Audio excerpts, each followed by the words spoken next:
Alam mo, kapag mag-abroad ka, dapat buo at malakas ang loob mo. Dahil kung hindi rin lang buo at malakas ang loob mo, huwag mo nang ipagpatuloy pa. Kapag nang ibang bansa ka, dapat kaya mong lahat dahil marami kang kalaban doon sa pupuntahan mo. Nariyan ang lungkot dahil mapapalayo ka sa pamilya mo.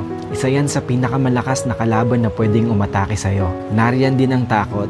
Takot at pagkabalisa kung maayos ba ang lugar na mapupuntahan mo. Maaari ka ring panghinaan ng loob dahil tanging sarili mo lang ang tutulong sa'yo sa oras ng pangangailangan mo. Pwede ka ding madepress dahil sa sobrang daming problema na darating sa'yo at lalo na hindi mo pa kasama ang pamilya mo sa tabi mo. Pagkawalan ng pag-asa na makakamit mo pa ba ang pangarap mo dahil kulang pa ang panggastos mo kaysa sa sinasahod mo. At marami pang iba. Ilan lang yan sa maaari mong maranasan kapag nang ibang bansa ka.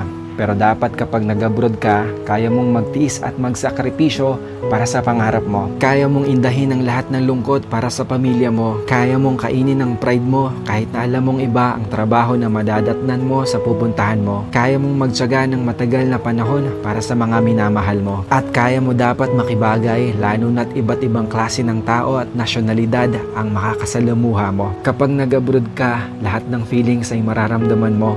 Minsan nga tutulo na lang yung luha mo nang hindi mo namamalayan.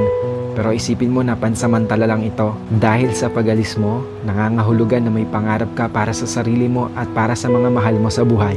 Dalawa lang ang pwede mong kahinatnan sa ibang bansa. Ito ay matalo ka o magtagumpay ka. Kaya dapat alam mo ang dahilan kung bakit ka nag-abroad. Hindi yung sinubukan mo lang dahil kung may dahilan ka, mas malaki ang tsansa na magtagumpay ka.